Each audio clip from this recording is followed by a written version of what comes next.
Hi everyone and welcome back to The Learning Gardener. We've got a couple of fun things to do today in the garden, and the first thing we have to do is tame this Queensland blue pumpkin that has grown all the way over 2 arches and covered the climbing roses and is now hanging down the front of this arbor and threatening to obscure the pathway through the garden, which is, to be honest, pretty impressive. So I don't know why it doesn't want to stay somewhere else. Oh, we've got 2 stuck tomato clips, but we're going to hopefully train it to head back where it came from, although it is wandering forward towards the sunlight. So at least that's one job done. We are in the first week of autumn and we've got a few things to harvest, like these scallop squash that need to come inside on this plant that is looking a little bit worse for wear. It's a plant that I ignored because there was a couple of large huntsman spiders in and around here, and I didn't want to deal with that. And we have a bunch of tomatoes to harvest. Some need to be harvested because, like these Valentines, they are ready, and some need to be harvested because the blackbirds have decided to have a go at them and open them up. But we're pretty much almost at the end of tomato season. We do still have quite a few cherry tomatoes going on. The Romas are still mostly haven't ripened, and that's because they got planted so late. But I want to harvest as much as we possibly can for a couple of reasons. There is a cyclone that is coming to Australia. It's going to hit, apparently, the southern parts of Queensland, which is the state above mine, and that means that at the end of the week we are expecting quite a considerable amount of rain where I live.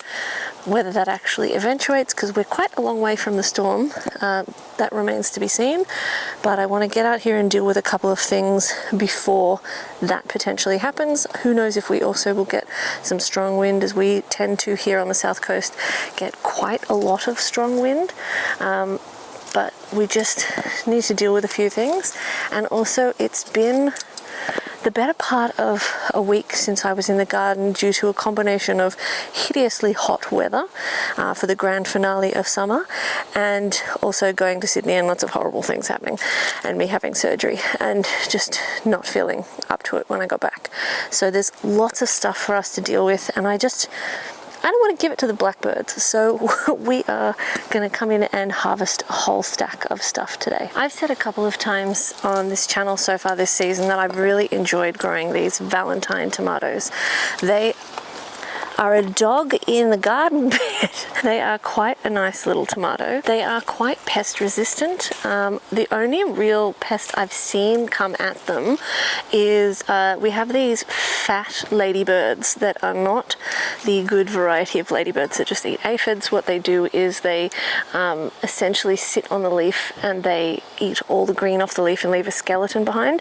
And they particularly like potatoes, but they are, now that there are very few potatoes left in the garden, they are starting to attack the tomatoes, which is annoying, but there's so many of them in the garden, and that's really been our main pest this season. So I guess we're not doing too bad, apart from maybe the blackbirds. Now, in terms of blackbird damage, what I'm starting to see on tomatoes is this sort of thing. So you're starting to see that they are pecking at the riper fruit and not really doing anything with it. They're just wasting it, which is super annoying. So we're gonna pick them and get them out of here, but thankfully these Valentines haven't really so far been affected too much, cross my fingers, by fruit fly, which is really nice because we are starting to see increasing amounts of fruit fly.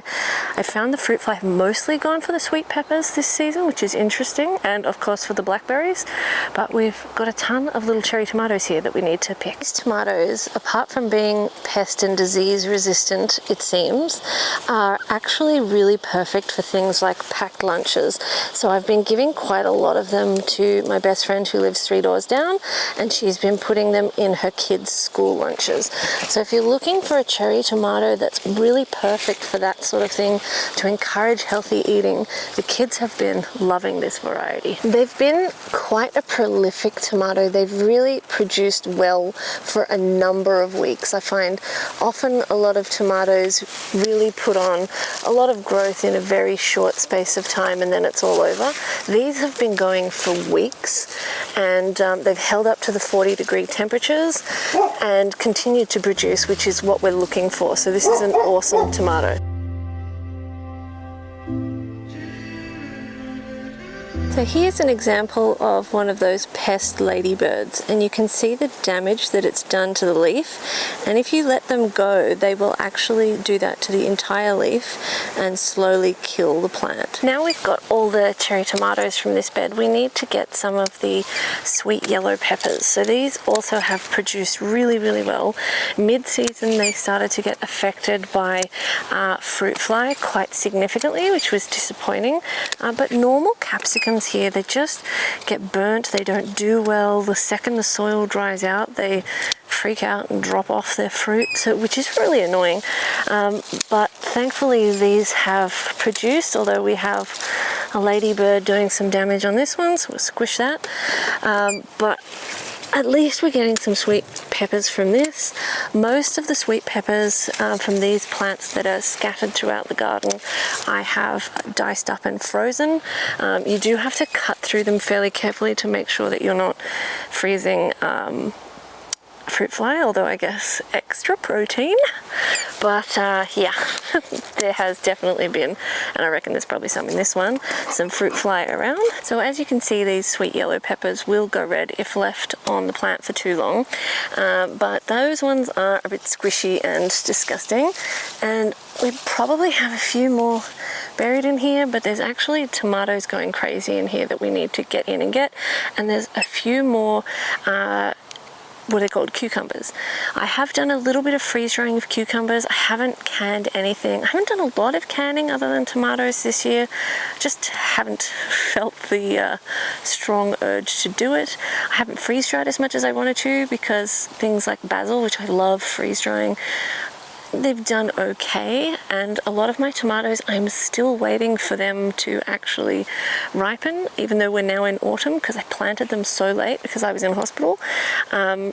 But so hopefully I will get some freeze drying of tomatoes done. I've started to accumulate some for freeze drying, and I have a whole stack of bags and bags of cherry tomatoes in the freezer as well. But a lot of those cherry tomatoes I wander 3 doors down the road, and they go in school lunches. But we've got still heaps of stuff to deal with, but I am a bit slow at dealing with things this year. I've lost a lot of beets because I left them in the fridge for too long, and I've got a stack of these that I need to deal with, these patty pan squash, and a stack of these that I need to deal with. So I'm hoping that today we can rally, or at least if it rains at the end of the week with the cyclone, then I will be more inclined to deal with the fruits of our literal labour. But we've also got a new little puppy joining our ranks. Was that news to you, Rafi? On Friday, because my parents are going on holiday, so we're going to be looking after Dobby, and Dobby is not yet house trained, so we might be busy. This spot has been one of my absolute favourites this season. It has produced quite a lot of cucumbers. I thought I planted 4 cucumbers along the base with a Queensland blue pumpkin on the other side, but it turns out I planted a butternut pumpkin and 3 cucumbers, but that's fine. So I'm happy to have the butternuts because the other place I planted them, they didn't do well. And 3 cucumbers here has been plenty. Normally my cucumbers burn out really quickly, and these ones have kept going, and they're still producing. Like, they're not looking their best, and we have a few little small scraggly ones, but they're limping along, which is awesome because I was really late with planting the next round of cukes, so at least this one is kind of tiding us over in the interim, but we have maybe one other one to pick, but that's about it. But I'll show you the mess that this vine area has become. Now our last cuke is down here, but you can see all these vines that have traveled across from this archway here over to this one, and they're covering that main archway, and a lot of them is that pumpkin you saw initially that we pegged up together. But what I can see to my right is a ton of tomatoes that we need to get out of this bed. This is now a really tricky area to film because we've got the Rio mesh archways here, and there's not an awful lot of space between it and this giant mass of tomatoes. But I have seen some blackbird damage in here with the San Marzanos, and I can see a whole bunch of ripe ones that thankfully haven't been damaged while I was away. So we're gonna crawl into this side of the bed and reach through and grab them, just because the other side is so overgrown that it's actually really, really hard to see the tomatoes through there, which is probably what's saving them from the blackbirds. But it's also hard to fit in between the plants and find where you've got to be. So, oh, there's so many. You can harvest a whole bunch, which is exciting. Come here, potato. Oh, not potato, tomato, whatever your name is, come here.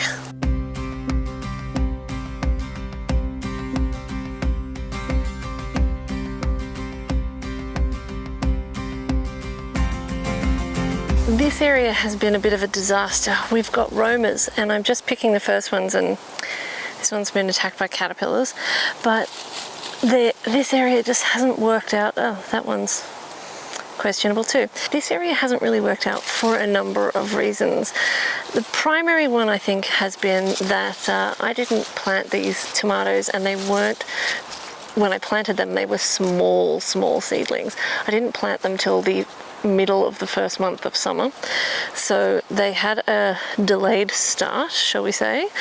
And then the flower alley that this line of beds is supposed to be just completely got swamped by the neighbours' bamboo flopping over the fence, and that has meant that everything has flopped forward into the tomatoes, and it's a mess. And it's meant that nothing's got enough sunlight, nothing's got enough rain when it has rained, and to be honest, it hasn't rained as much as I'd like. So if it does rain a lot at the end of this week with the cyclone, I will be pretty happy. We did recently plant a whole bunch of beet seeds that I'd saved here, and they germinated beautifully, and then we had 2 40-degree days, which I was in Sydney for, and I can't see any of them. So we're going to have to plant something else in this area, but at least the second planting of blue lake climbing beans that I have planted here are doing well, and the cucumbers that I finally got around to planting are doing well. I just need to,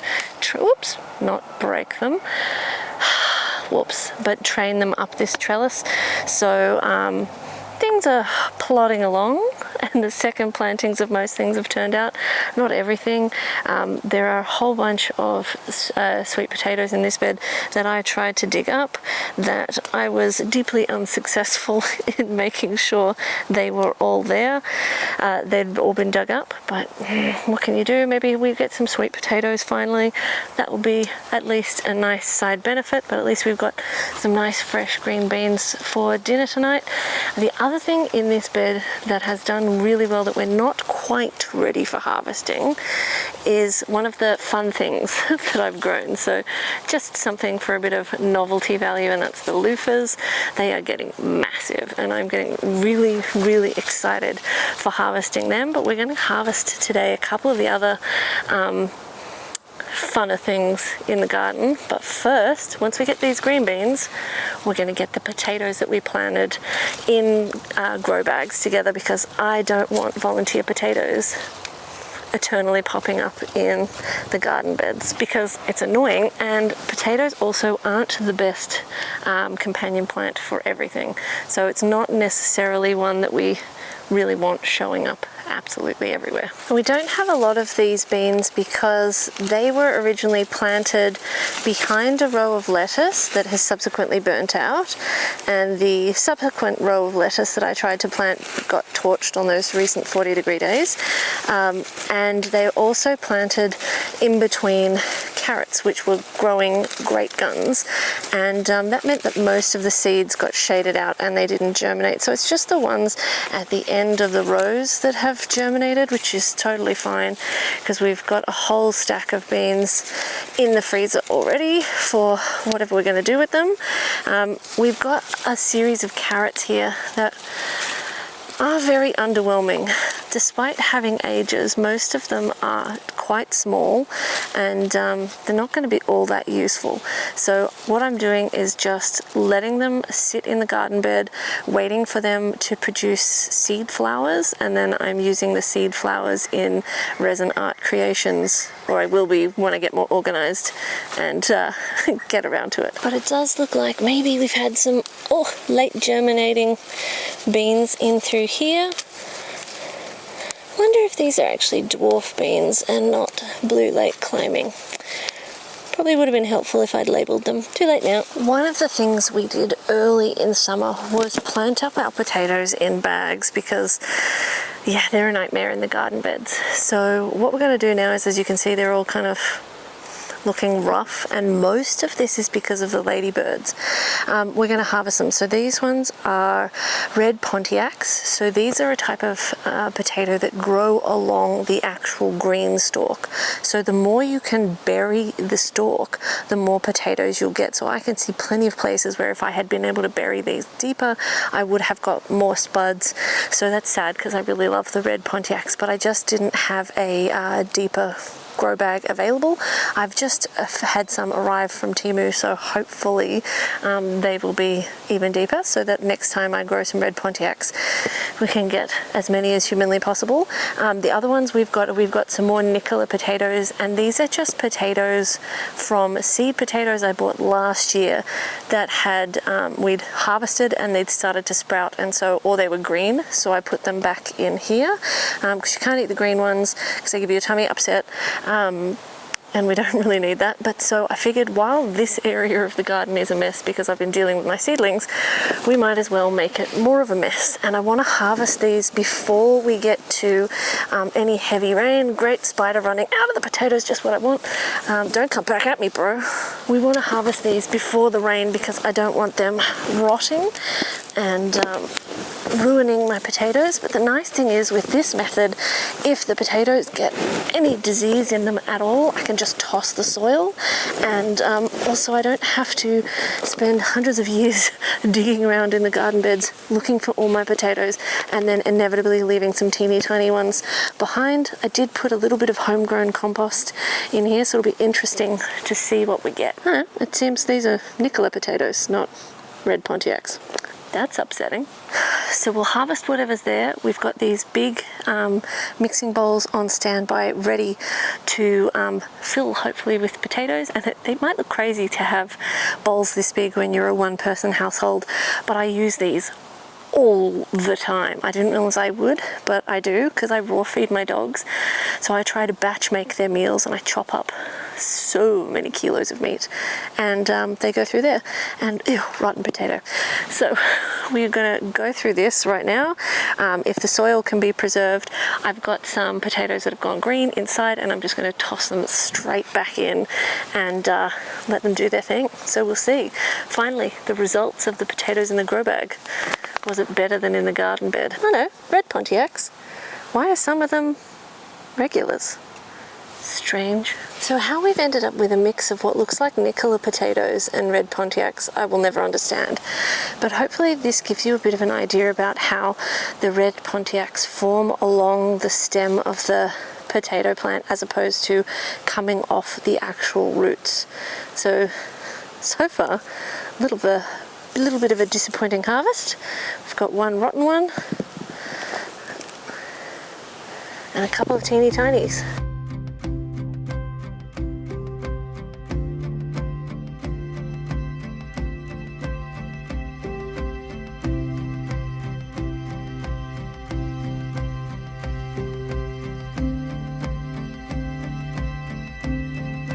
This was a fairly pathetic harvest of potatoes, so good times. So what I'm going to do is just put the soil back in. Later I will add a bit more of the homegrown compost to add a little bit of nutrition, and we'll put some blood and bone fertilizer and some slow release fertilizer in here. I just don't want this soil sitting here all day with the puppies ready and eager to make a massive mess at any given moment. So I have a couple of theories as to why this might be a bit of a pathetic harvest. The first one is that they were really, really happy and doing really, really well where I had them, and then the loofahs put on a ton of growth, and I think then they started getting shaded out, and then I was looking at the potatoes thinking they looked so beautiful and healthy, and that they were doing so well. And then I started to wonder if actually they were so tall because they were stretching for sunlight. And so then I moved them around the front here where they get more sunlight, and almost instantly they started dying back. So I don't know if it was just that they got mauled by the ladybugs, or there was sunlight problems. Perhaps I did a rubbish job of fertilizing and keeping them watered. Maybe they just didn't have long enough. Maybe it's because I planted them when it suited me as opposed to when you're supposed to plant potatoes, but whatever. So we've just popped the supermarket bought red baked potatoes in here, covered them up, pop in some more compost later. But this soil mostly looks fine. There's still some slow release fertilizer in it, and there's a lot of roots of potatoes that can compost down, and to be honest, I'm not that worried if these ones don't turn out, because they're supermarket bought ones. So I'm not as, I was going to say emotionally attached, but can you be emotionally attached to a potato? But I'm not as keen on them as I am on the red Pontiacs. So if they don't work out, whatever. I just want to move this soil out of the way for now, and I will deal with this and making sure we hopefully get some happier potatoes later.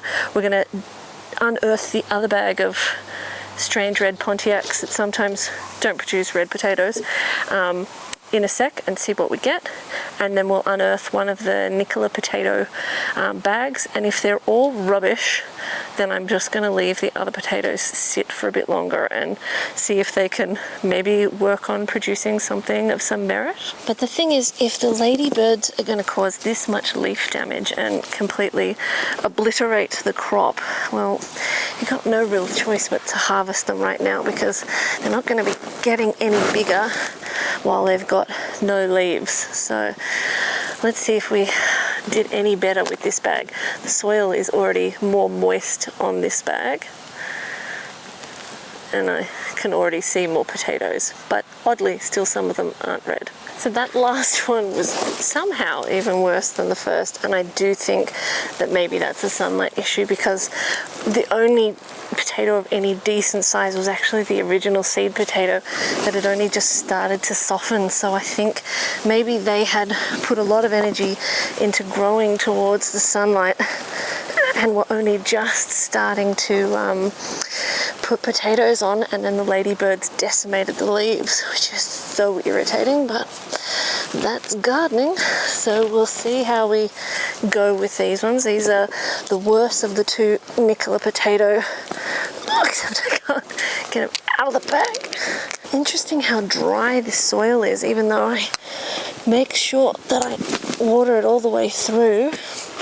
So that's maybe a big downside to the grow bags, is that they perhaps drain a little too well. Oh, we have lots of rotten potatoes. It's like back in the day in Ireland over here. It's not time to retire and live off my spuds yet. Not yet. Oh. Okay, so we have one usable potato. That's something. I feel like this one doesn't even look like a potato, but we'll call it a potato. Squishy. Squishy. Oh my god, this soil, what the hell's going on here? It's like the soil has turned into like one giant piece of mulch that's breaking down. It's like almost like I did the Ruth Stout method, except I didn't. How strange. I don't think we'll keep this soil. These potatoes are weird. I wonder if I planted them together too intensely and this is their root system. It doesn't look like it. It's just all one giant chunk of mulch-like substance with a ton of roots. Really weird. And a squishy pancake potato. We've done well potato-wise. And this is our entire haul, which is so pathetic. Maybe I will have to rescind the statement of I'm never growing potatoes in the garden beds again. But look at these white potatoes. They're kind of a bit oddly dense. They kind of remind me of like weird ginger. Strange potatoes. It's tough times over here. So the potato harvest was beyond disappointing. We've got a couple of apple cucumbers here, but I think to get over the disappointment of the potatoes, we need to harvest something excellent. We are going to harvest the tromboncinos. It is finally going to happen because this thing is turning into a menace. The other day I came out here and I was like, oh, the Leaning Tower of Tromboncino looks like it's turning into a tiny, tiny cave. And then I realized that all of the cable ties that I had along here, which to be fair, not a great long-term solution, they'd all started to snap. And the whole frame had sagged this way. Thankfully my dad was here. He had to, with all of his body weight, push the frame up while I wedged some wood in behind it to stop it from collapsing further because of the sheer weight of the tromboncinos. And you can see these ones are the little teeny tiny ones I showed you like a week or two ago, and they're now massive, and there's so many of them that I really think we need to take these off so that they can finish curing inside and just stop weighing this plant down. So we have got at least 5 that we've got to harvest today. We've already harvested 5 of these when they were more like this size, and you use them as a zucchini when they're green, which has been great because my zucchinis burnt out really early this season. Once they go orange like this, they're shelf stable and you can use them like a butternut pumpkin. And when I was in Sydney, I saw some friends that I haven't seen in a little while. And yeah, the boys, who are still like 4-year-olds at heart, wanted to receive a souvenir of one tromboncino that was most phallic in shape. So I feel like this one will be given to a friend of mine, but I still want to weigh them all because they're just the most ridiculous thing that I have ever seen. So let's start with getting them down. This is crazy. I kind of want to play like backyard golf or what's that old school sport for fancy people? Croquet. I want to play croquet with them. This is ridiculous. Look at how tall this thing is. Like, fun times. Oh, I needed a giggle. Okay, you stay there. Stay. Let's get Tom his questionable tromboncino. Oh, it's a big one. We'll weigh them at the end of the video. We've got another orange one down here. So I'm trying to treat them a little bit like a pumpkin and leave them with a stem on the end. Hopefully that should allow them to stay nice and happy inside for a little bit longer. What else we got? We've got 2 that are orange but not super orange. But what I can understand from life is that if we take these inside, they will cure inside. So that's what we're going to do. We take this guy because I keep tripping over you. I know I accused Tom of being a 4-year-old, but is it wrong that I kind of want to wear this as a hat? I think I might be losing my mind. So from here you can see the scaffolding we had to put in place, and you should also be able to see the way the tromboncinos form when they're not hanging. They just kind of do the best they can with the space they've got, which is pretty awesome. Oh, how do I get in here and get this one?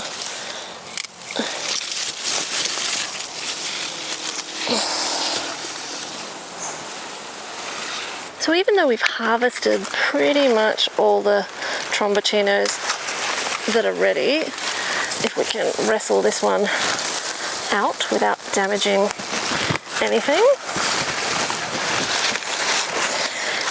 I'm not going to remove the scaffolding because there's actually a whole bunch of squash on this side that I hadn't even realized they were there. There's one sneaky long one in here at the back. There's two here just hanging off the back, dragging it down. And yeah, I think this scaffolding needs to stay. It doesn't seem to be damaging the Birdie's raised garden bed because it is wedged into the soil. So hopefully we don't get really strong winds and a lot of rain, because if it softens the ground, this will probably topple over. But to be honest, this thing has fallen over so many times this season that I think if it goes again, we'll just call it quits with the tromboncino for the season. But I kind of really want to see how many we end up with in total. Like, it's just been, there's 2 seedlings from this. This is so productive. It's just a monster. It just really needs like full-blown engineering to support it. But it's fun, and that's really all I care about. So with 8 more on the vine, we will take some of these over to the steps and take them inside in a minute and weigh them, but we've still got some more stuff to harvest. I've got weights to do. Overall, this bed has been a little bit of a funny bed this year. It has been a great performer for sunflowers and artichokes, and I guess the tomatoes have done all right, but they've been very much mauled. Oh my God, that is filthy, by rats and the blackbirds. And some of that I think is that I didn't plant it heavily enough to protect the ground from the blackbirds and make it difficult for them to land. But we also didn't know they were going to be showing up and being such pains in my backside. But this, one of these tomato plants, this one in the middle, actually got snapped off at the root by one of the dogs, and oh, squishy tomato, squishy tomato, squishy tomato, gross. Oh, that's so filthy. Ew. Gross. Anyway, as I was saying, the tomato plant got cut off at its base by one of the dogs when it was small, and because tomato plants have all these hair-like beginnings of roots on their stems, I just shoved it back in the ground, kept it watered for a couple of days, and it rooted back in and meant I didn't have to start again with a new seedling, which was nice. So it's nice to know that you can treat your tomatoes mean and then come back from the brink of disaster.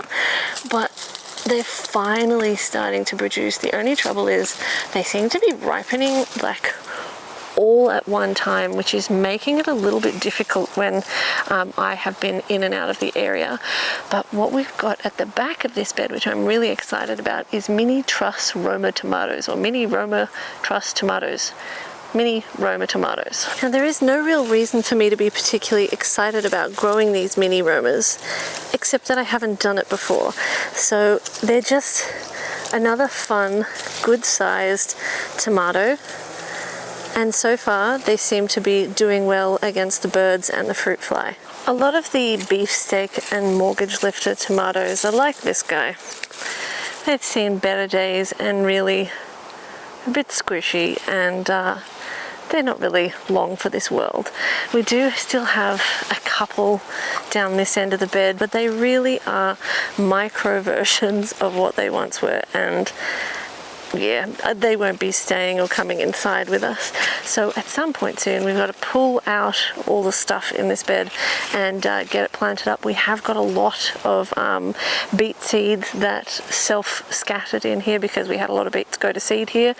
We had an obscene number of beetroot seedlings, but again, they all got torched in that 40-degree day where I was away, and little seedlings with tiny roots just don't do well in 40-degree days. Even though we are getting to the end of the slicing tomato season, I'm still having to come through here carefully because we've got a volunteer butternut pumpkin that has come up when I added a little bit of compost to this bed here, and super late planted these random tomato seedlings I had, and it is going for gold. So, you know, if this was any earlier in the season, I would have been like, oh my god, snakes, and now I'm just like, whatever, mate.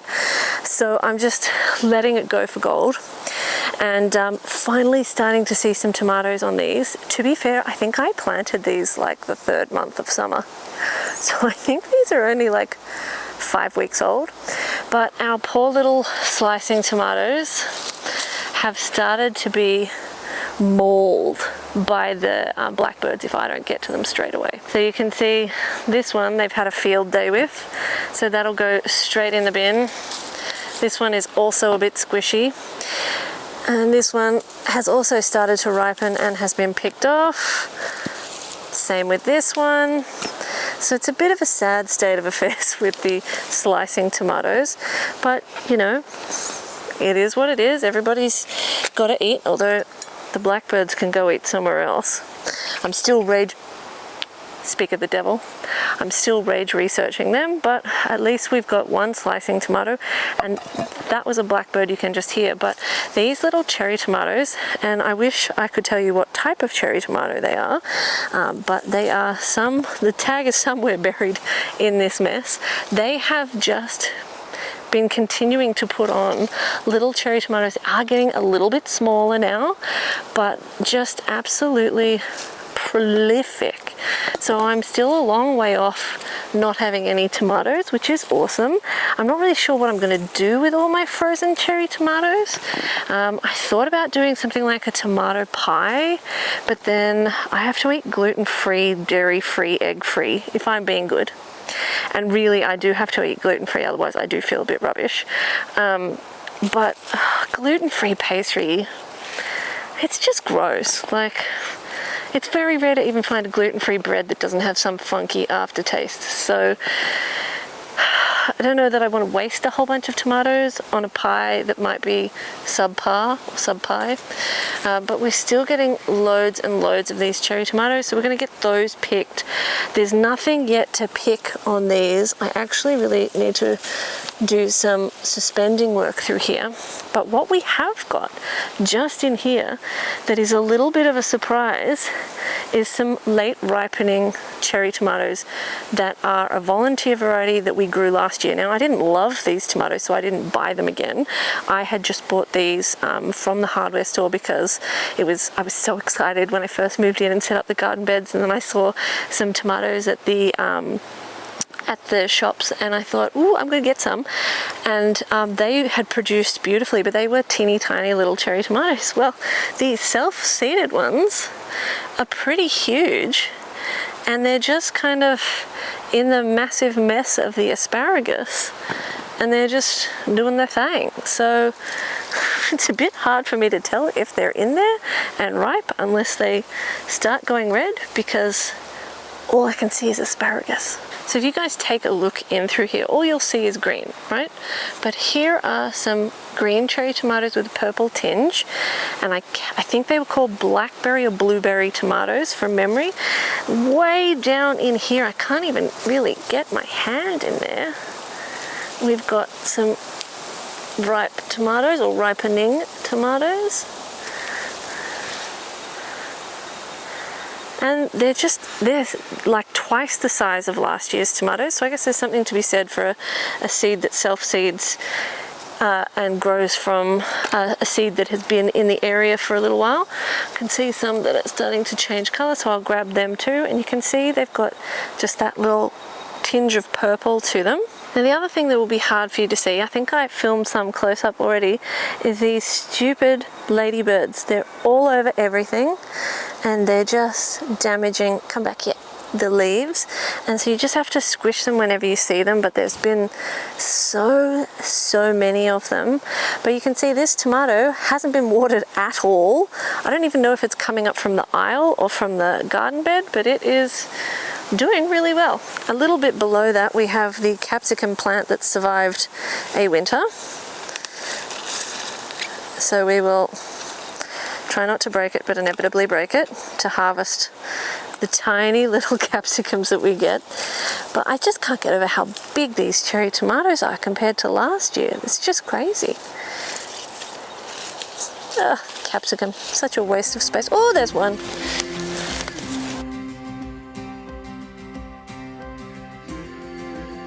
So the last things we've grabbed from here, we grabbed, oh, there's one more, a couple more of these sweet peppers, just because there's a few on the plant and I can see the plant is trying to push some new growth. So I will try and encourage those flowers to actually turn into something. We've got some teeny weeny ones, so I don't want it putting any energy into these ones that can ripen inside.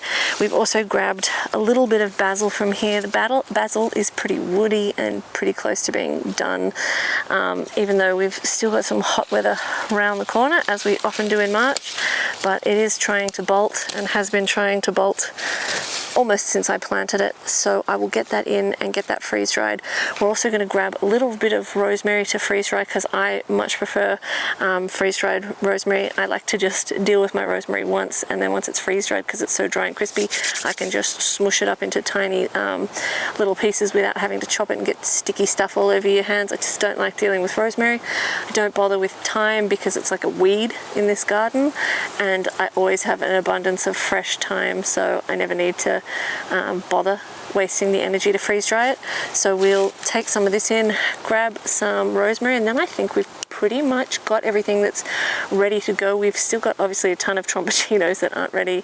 We've got a bunch of pumpkins, some that are nearly ready, some that are still a way off being ready, and we've got the last of the tomatoes and whatever else is hidden in here still to harvest this year, this growing year, before we wrap up and get all the beds ripped out and planted up with cool season crops, which is something I'm gradually starting to do. Really, I could pull this basil, but I'm not in the mood to plant a bunch of things today, and I don't want to encourage the blackbirds to come into this area. So as long as there is significant ground coverage, the blackbirds seem to be fairly uninterested. They'll be interested in this if I had some fresh compost and worms and stuff in there, but at the moment they're busy elsewhere. But yeah, we need to get things turned over and planted up for the new season as well. So there's still a lot of work to be done, and I want to try and maximize this week while the weather is a little bit cooler, just in case we have any more 40-degree days, because they're awful and no seedling survives. This is just one of the rosemary plants I have dotted about the place. I could actually dig this one up and move it now, because it's not serving its purpose now that we have this Rio mesh archway here. The purpose of the locations of where I've planted 99% of my rosemary is to plant it in places where the dogs are going to run past it, because rosemary is apparently a great tick deterrent, and so if they run past the rosemary, the ticks will be hopefully less enthusiastic to bite my puppies. But they don't come through here anymore because there's almost no space through here anymore. So I might dig this up and move it in winter. We'll see if we get that far. But for right now, we've got a beautiful little harvest of rosemary to get inside. I hope you guys have enjoyed hanging out with us in the garden this afternoon as we pick the underwhelming and the ridiculous, and hopefully we will see you guys in the next video. What we're going to do now is go inside and weigh these 2 ridiculously long tromboncinos and get everything else put away. But even though the potatoes were deeply underwhelming, we've still got an abundance of fruit and vegetables that have come out of this garden this season, and I've learnt a lot along the way, which is really all it's about. And the garden is still not done for the season, even though we are definitely in autumn now. Blackbird, you know you're doing well when you can't even like finish a sentence because a blackbird landed behind you and you have to run off and chase it off. So anyway, that is the end to this chaotic harvest. We will weigh these, we will deal with these, and hopefully next time we harvest potatoes we will get a lot more, but for now we have got more than enough to share, and that's a really great feeling. So thanks so much for hanging out with us, and hopefully we will see you in the next video. Thanks for watching. Blackbird, it's back! Get it! Get it! Quick, chase it! The bathroom scales showed both were 4.5 kilos. So, I mean, this one's a little bit harder to measure because it's a little bit curved. So that's 1 meter plus, what's the neck? 10, so that's 1.10 meters. And that's 1.22 meters, which is just crazy. So that's pretty impressive. 4.5 kilo squash. These ones are in perfect condition. The ones that were on the ground, I noticed a few like little nib marks on them, so they will have to get processed pretty quick smart, and I'll probably just puree them and freeze them, or make butternut pumpkin soup but with tromboncinos, because these are supposed to taste exactly like butternut pumpkins but nuttier. So I can't believe they're the same weight. That's just crazy.